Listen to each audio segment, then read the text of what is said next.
Welcome to the Positive Pants Podcast. Mindset, motivation and inspiration to help you find your positive pants. It's time to let go of negative thinking, understand why you do what you do and stop the self-sabotage with your host, Fran Excel.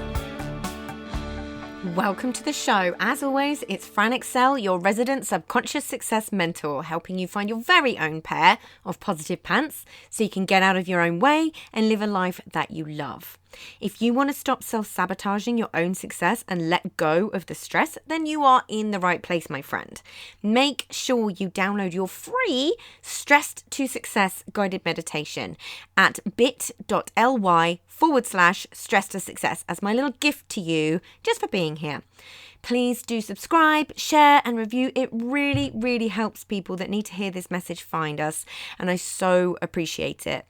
In the show notes, you'll also find details of how you can work with me and where you can get your mitts on my meditations, products, printables, programs.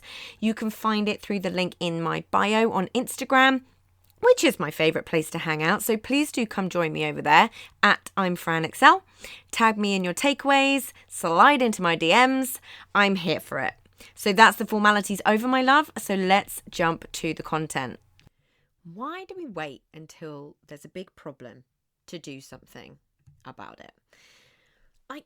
Okay, in theory, it makes total sense why we might do this. We might be plodding along happy as Larry or not, but not really realizing it and not realizing we could be feeling better. We just think things are fine until they're not. So which camp do you fall into in this scenario? The camp who eats well and exercises for the health benefits and longevity, or the camp who realizes, fudge, I've got myself in a pickle. I've gained a ton of weight and I've got health issues. I should probably do something about this. No judgment to be made either way. I used to be in the second camp most of my life, for sure. And it's only in the last couple of years that I've done a bit of a switcheroo. So I have mental health tools and techniques because I had mental health problems. I only found them because I was trying to change something that wasn't working for me anymore. Now, there are tools and techniques I use every day. So I feel good to continue that healing and to prevent issues in the future. And I only found out that my adrenals and thyroid issues because I went to a functional medicine practitioner because I wanted to be healthier. That was it. I didn't really realize there was a problem. But because I went down the preventative route, I found the issues way earlier than I would have by going to my GP because there was a real problem. Yeah, which means I can do something about it now, without it getting to the stage where it's far harder to reverse the damage.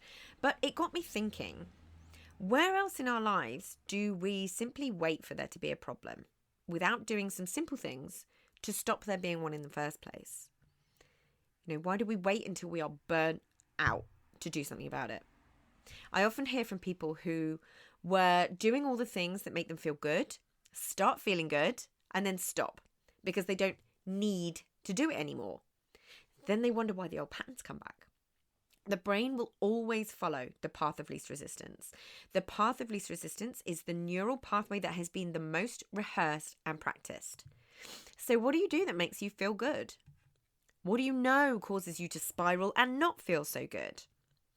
What keeps you in a good headspace? Is it journaling, meditation, breath work, yoga? Is it singing and dancing around the kitchen? When you figure out what that is, would you wait until you had an issue to do it? Or would you do it to make sure you didn't get there? It's easy to think that we have to do all the things when it comes to a personal routine, but that can be overwhelming in itself. So what would you pick that you know would make a difference for you? Like, how do you feel if you haven't moved in the day? If the answer is, actually not great, then incorporate that into your day. Yoga, dancing, exercise. None of this. I appreciate that I went to a functional medicine doctor. You don't have to do that. So much of this stuff is free for you if you seek the information. Yeah. But how do you feel if you've been caught in a thought loop all day? Most people would answer not great to that one, to be fair. So you might want to incorporate a simple journaling technique into your day, like gratitude journal, or using prompts like I talk about in my very first episode of Journaling for the Non-Dear Diary Type. Like, how do you feel when you've spent a week eating rubbish? How do you feel when you've not drunk enough water? How do you feel when you've been isolated for too long? Why not do something before it becomes a problem? So some of these are things that make up what I call my mental checklist. I have a reminder that flashes up on my phone 3 times per day so I can course correct. It literally says, "Have you?" ? So it means that I can notice if I'm feeling isolated and reach out to a friend. It means I can notice if I've been on a slippery slope of comfort eating and decide to eat some veg. It helps me notice if I've missed a couple of days of journaling or meditation, and that might be why I might be feeling slightly stressed or anxious or whatever it may be. But essentially, it keeps me doing all the things that I know are amazing for my mental health and for healing and peeling the next layer of that onion. Yeah. It also means I never get stuck in self-blame or shame or frustration with myself anymore. That used to be huge for me. I was constantly in a cycle of putting myself down in my own head. So if something's going on and I can't put my finger on it, then I'll grab my journal. But it keeps me in a really good mental headspace and has the long-term benefits. This is the thing, all of these tools that I use, that a lot of them work with the nervous system. So it increases my window of tolerance and capacity to cope with the day-to-day stuff. It makes me calmer in the moment, makes me calmer in the long run, less reactive. I'm human. It still happens sometimes, of course.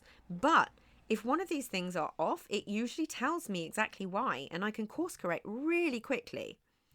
So instead of getting to the point where you're forced to do something about your mental, physical, or emotional health, what could you put in place right now with the resources that you have to make sure that that doesn't happen? This is one of the big reasons why I'm putting together my membership, the Positive Pants Toolkit. So it's going to be an app. It's going to be available on desktop, all of the things, because I want people to have access to this. Like they're so simple and so overlooked. So I really, really hope that this has been a helpful episode. If you want to get on the wait list for the Positive Pants Toolkit, by all means, please do. It's bit.ly/PP Toolkit waitlist. And that will get you onto the waitlist and mean that you are going to be the first to find out about it. But in the meantime, I hope that this episode has given you a couple of ideas of things that you might be able to incorporate into your day-to-day and help you make sure that you are always ahead of an issue and not deep in the midst of one where you finally decide to do something about it. Because we just don't have to live that way. I'm so passionate about this. People just aren't taught the main tools and techniques that are the things that work. And I did an episode previously on why do we overcomplicate things. And one of the reasons for that is this. The ways out of this are so much simpler than we give credit for, right?